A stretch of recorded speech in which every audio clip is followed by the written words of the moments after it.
귀하신 하나님의 말씀은 열왕기하 4장 8절부터 10절입니다. 우리가 지난 시간에 엘리사에게 일어난 기적을 나눴습니다. 그 기적 중에 하나는 선지자의 생도, 그 선지자가 죽었습니다. 근데 그 선지자는 살아있을 때 하나님을 참으로 경외하는 사람이었습니다. 중동 지방에서 과부라든가 여자 혼자 남았다는 것은 재정적인 어려움을 상징합니다. 지금에야 우리 여자들도 여건이 많이 신장이 되어서 일할 수 있는 일자리도 많고, 또 여자들 중에서 공부를 정말 잘하는 사람들도 많습니다. 우리나라 외무고시의 절반 이상이 여자가 이렇게 합격한다고 합니다. 이 정도로 세상이 달라졌지만 옛날에는 여자들에게는 직업도 많지 않았고, 가부가 된다거나 여자 홀로 남게 되면 경제적인 어려움을 상징했습니다. 선지자가 죽었습니다. 남아있는 가족이 그 아내와 아들 2명입니다. 빚이 많습니다. 체주가 와서 두 아들들을 노예로 데려간다고 합니다. 이때 엘리사에게 와서 하소연했습니다. 이 선지자가 살아있을 때, 선지자의 생도가 살아있을 때는 참으로 하나님을 경외하는 사람이었다라고 성경에서 이야기했습니다. 하나님을 경외하고 하나님을 잘 믿었을 때, 그 사람이 죽고 난 다음에도 하나님을 경외했던 그 믿음을 보시고 남아있는 가족을 하나님이 축복하시는데, 어떻게 축복하셨습니까? 가서 있는 대로 모든 그릇을 빌려오라는 것입니다. 그리고 집에 있는 기름을 그 빌려온 그릇에다가 붓기 시작하는데, 아무리 붓고 부어도 기름이 떨어지지 않고 계속해서 나오기 시작합니다. 그러다가 빌려온 모든 그릇들에게 기름이 차자 드디어 이 기적이 멈췄습니다. 우리 시편 81편 10절, 내 입을 넓게 열라 하나님이 채우리라 말씀했습니다. 그래서 우리가 어떤 면에서는 영적으로 입을 크게 여는 것도 하나님이 일하시는 한 방법이다라고 지난 시간에 말씀을 나눴습니다. 그러므로 우리가 이 땅에 있으면서 하나님을 경외하고 열심히 예수 믿으면 우리가 이 땅을 떠나더라도 우리 믿음 때문에 우리 자녀들을 축복한다는 사실입니다. 호랑이는 죽어서 가족을 남기고 사람은 죽어서 이름을 남기지만 우리는 죽어서 믿음을 남기셔서 그 믿음 때문에 하나님이 우리 자손들을 축복해 주시기를 예수 이름으로 축원합니다. 오늘은 두 번째 수네임 여인에 대한 이야기입니다. 수네임 여인이 엘리사를 위해서 잘 섬겼다는 이야기인데요. 수네임은 지금으로 치면 예수님이 성장하셨던 갈릴리 지역입니다. 북쪽 갈릴리 지역, 예수님이 태어나신 데는 어디입니까? 남쪽 베들레헴이죠. 그러나 이집트로 애굽으로 피난을 갔다가 헤롯이 죽고 난 다음에 나사렛 동네에 가셔서 사셨는데, 거기가 갈릴리 지역입니다. 이 갈릴리 지역이 구약에서는 수넴 지역이라고 불렸습니다. 여기에 어떤 여인이 있는데, 엘리사를 보니까 행색도 초라하고 잘 먹는 것 같지도 않고, 그래서 어떻게 하든지 섬기겠다라는 마음을 갖게 됩니다.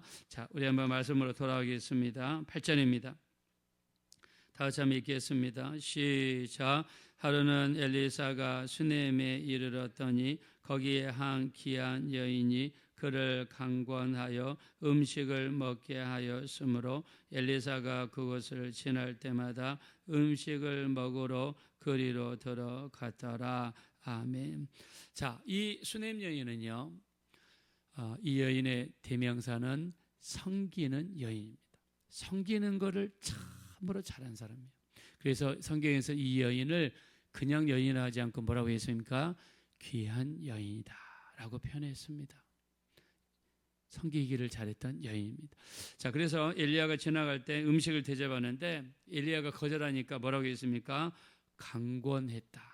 억지로 팔을 붙잡아다가 좀 식사 좀 하십시오 라고 식사를 대접했다는 것입니다. 그리고 우리 10절 한번 보겠습니다. 자, 우리 9절 한번 보실까요? 시작. 여인이 그의 남편에게 이르되 항상 우리를 지나가는 이 사람은 하나님의 거룩한 사람인 줄을 내가 아노니. 자, 이 섬기기 위해서 남편과 함께 상의를 합니다. 자, 뭔가 큰 일을 할 것 같습니다. 어떤 상의인가? 10절 보실까요? 시작.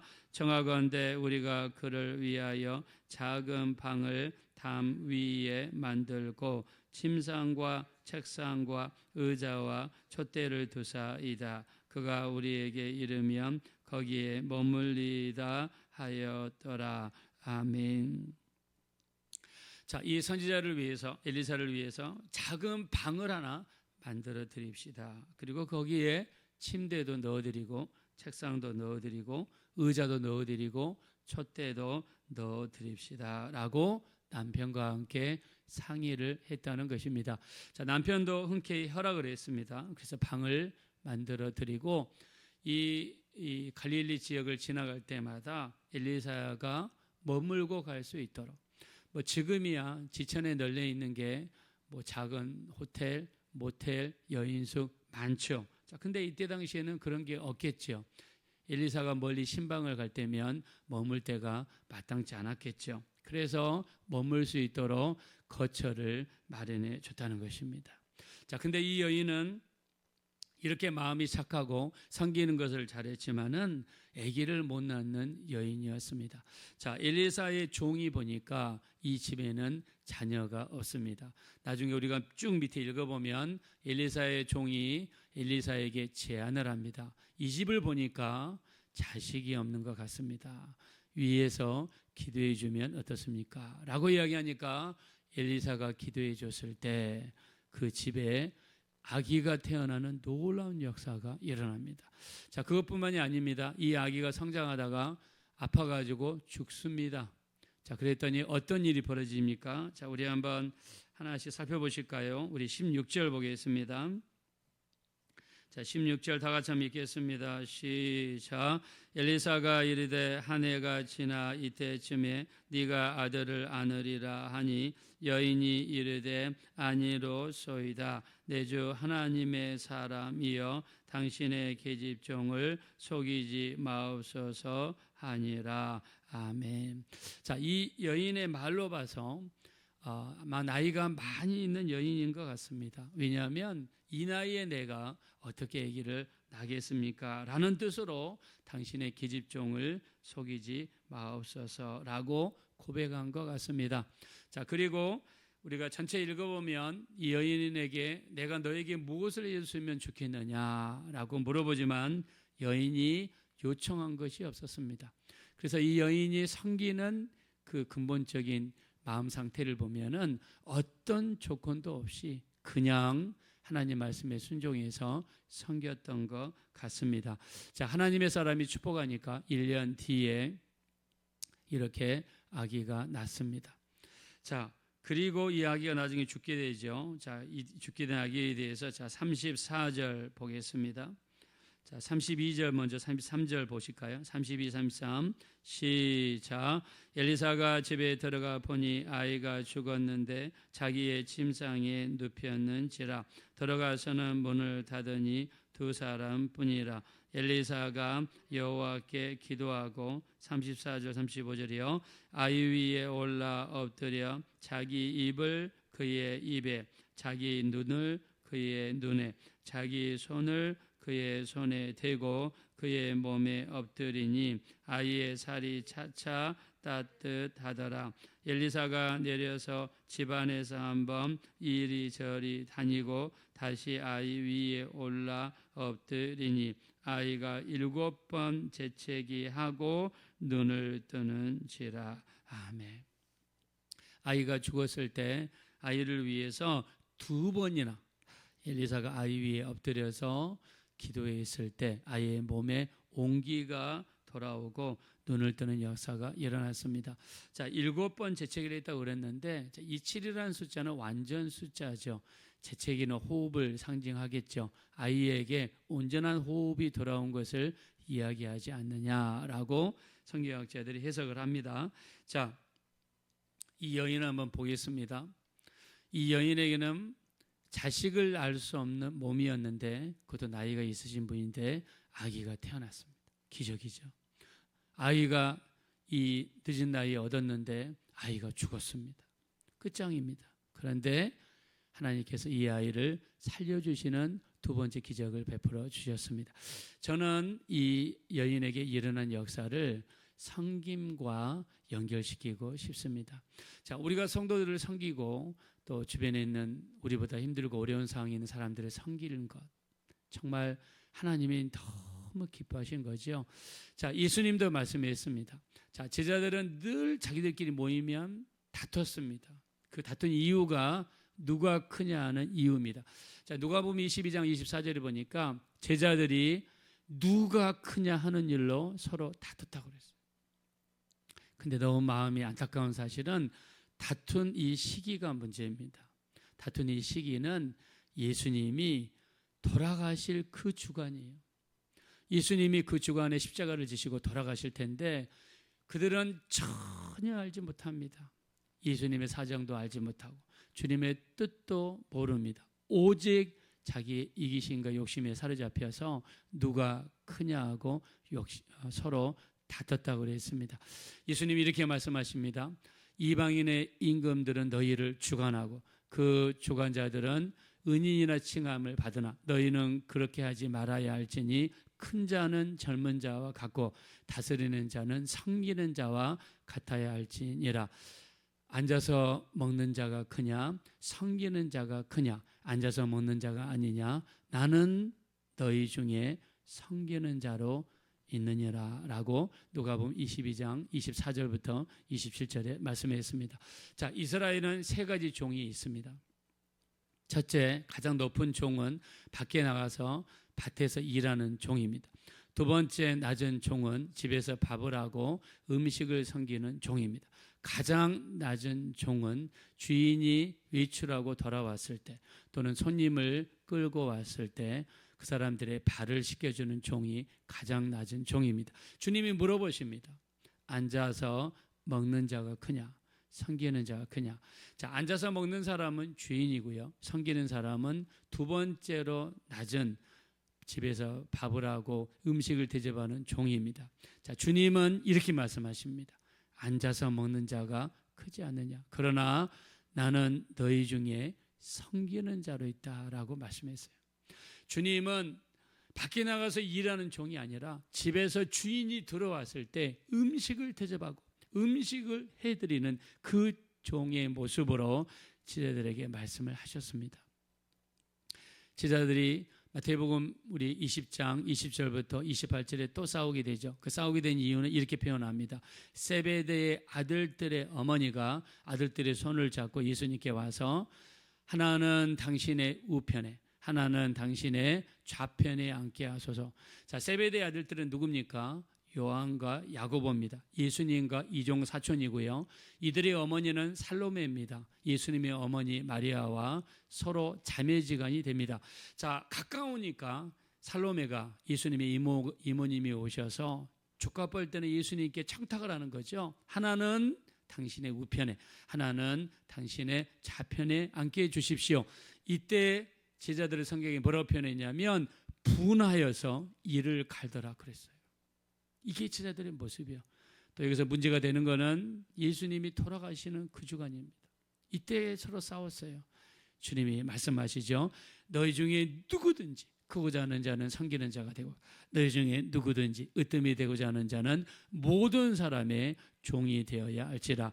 인자가 온 것은 섬김을 받으려 함이 아니라 섬기려 하고 자기 목숨을 모든 사람의 대속물로 주려 함이니라 라고 마태복음 20장 20절부터 28절에 말씀했습니다. 예수님은 이 땅에 오셔서 우리에게 보여준 모습은 섬기는 모습이에요.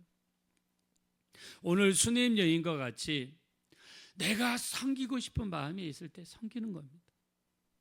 나보다 더 못하신 분들, 나보다 더 힘들고 어려운 중에 계신 분들 돌아보는 것이죠. 예수님은 인자가 온 것은 섬기려 왔다 말씀하신 게 아니에요. 최후의 만찬을 하시던 그날 밤 바로 다락방 강화를 하셨죠. 요한복음 13장부터 6장까지입니다. 예수님께서 식사를 하신 다음에 어떻게 했습니까? 수건을 가져다가 허리에 메시고 세숫대야를 가져오셔서 제자들을 앉히십니다. 자, 그리고 제자들의 발을 씻겨주셨어요. 예수님이 말씀하십니다. 너희가 나를 주라 선생이라 하니 옳도다. 너희 말이 옳도다. 내가 그니라. 내가 너희의 주와 선생이 되어 너희 발을 씻었으니 너희도 서로 발을 씻어주는 것이 옳으니라. 제가 아까 말씀드렸습니다. 이스라엘은 종이 세 종류입니다. 가장 높은 종은 밖에 나가서 일하는 종, 두 번째 낮은 종은 집에서 밥하는 종, 가장 낮은 종은 주인이 집에 왔을 때 발을 씻겨주는 그 종이 가장 낮은 종이라고 그랬어요. 예수님께서 최후의 만찬을 하시고 제자들의 발을 씻겨주신 그 모습은 종들 중에서도 가장 낮은 종의 모습으로 우리에게 보여주셨습니다. 그러면서 인자가 온 것은 섬김을 받으려 함이 아니라 섬기기 위해서 오셨다고 했습니다. 예수님이 우리에게 보여준 모습은 섬기는 모습이에요. 히브리서 13장 1절 2절 형제 사랑하기를 계속하고 손님 대접하기를 잊지 말라. 이로써 부지 중에 천사를 대접한 이들이 있었느니라 말씀하십니다. 누구를 이야기합니까? 아브라함이죠. 우리 창세기 8장에 보니까 아브라함 앞에 3명의 남자가 나타났습니다. 2명은 천사고 1명은 하나님이셨습니다. 이때 아브라함이 내 주여 내 집에 돌아오소서 라고 하면서 사라에게 고운 가루로 떡을 만들게 했습니다. 송아지를 종에게 주면서 잡아오라고 합니다. 우리 창세기 18장 8절에 보니까 이 세 사람을 대접을 하는데 엉긴 젖과 우유와 떡과 살진 송아지로 대접했어요. 엉긴 젖을 영어로 보니까 커드입니다. 커드는요, 우유에다가 식초를 떨어뜨리거나 레몬을 떨어뜨리면 우유가 엉기기 시작합니다. 그게 바로 치즈입니다. 치즈와 우유와 떡과 살진 송아지로 세 사람을 대접했는데 여기에 천사들 2명이 있었습니다. 손님 대접하기를 잊지 말라. 이로써 부지 중에 천사를 대접한 일도 있었느니라 라고 성경에 기록했어요. 또 히브리서 13장 16절에는요. 오직 선을 행함과 서로 나눠주기를 잊지 말라. 이 같은 제사를 하나님이 기뻐하신다라고 표현했습니다.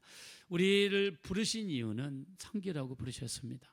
오늘 여기 나와 있는 수넴 여인은 섬기다가 정말 섬기다가 아기를 낳을 수 없는 몸에 아기가 생기고 아들이 죽었을 때 살려주시는 기적을 연달아 체험했습니다.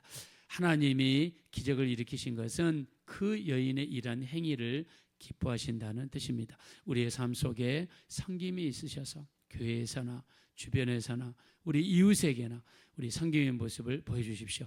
너희 빛을 사람들 앞에 비치게 하여 그들로 하여금 너의 착한 행실을 보고 하늘에 계신 아버지께 영광을 돌리게 하라 그랬습니다. 자, 우리가 주변에서 나눠주기를 좋아하고 섬기기를 좋아하고 우리 주변에 있는 사람들이 이런 보인을 보인다 그러면 많은 사람들이 우리의 행동에 의해서 감동을 받게 되고 복음의 문이 넓어지게 될 줄로 믿습니다. 예수님처럼 섬기는 본을 보이셔서 수넴 여인에게 나타났던 이런 기적의 역사들이 여러분 가정에 충만하게 되시기를 예수님의 이름으로 축원합니다. 이 시간 기도하실 때 우리가 섬기게 도와주십시오. 섬기는 자의 모습으로 오신 주님을 본받게 도와주십시오. 우리 주님도 아낌없이 섬기셨습니다. 종들 중에 가장 낮은 종의 모습, 발을 씻겨주는 모습을 우리에게 보여주셨습니다. 너희 중에 누구든지 크고자 하는 자는 섬기는 자가 되고 너희 중에 누구든지 으뜸이 되고자 하는 자는 모든 사람의 종이 되어라고 하셨습니다. 우리는 섬기는 자가 되게 하시고 종의 모습으로 살게 도와주십시오. 우리 합심으로 간절히 기도하겠습니다. 허락하시고 잡으라시 하나님 감사합니다. 우리가 이 땅에 살면서 우리 예수님처럼 섬기는 자가 되게 도와주십시오. 주님은 이 땅에 오셔서 한없이 낮아지셔서 제자들의 발까지 씻겨주심으로 종 중에서 가장 낮은 종의 모습을 보여주셨습니다. 우리도 이 땅에 살면서 섬기는 모습으로 살게 하십시오. 너 중에 누구든지 크고자 하는 자는 섬기는 자가 되라 하셨습니다. 너 중에 세상에 누구든지 으뜸이 되고자 하는 자는 모든 사람의 종이 되라 하셨습니다. 우리 하나님, 우리가 낮아지게 하시고 우리를 비우고 낮추게 도와주시고 참으로 섬기는 자의 모습으로 살게 도와주셔서 수년여인에 나타났던 이런 역사들이 우리 삶 가운데 드러날 수 있도록 역사하여 주시옵소서.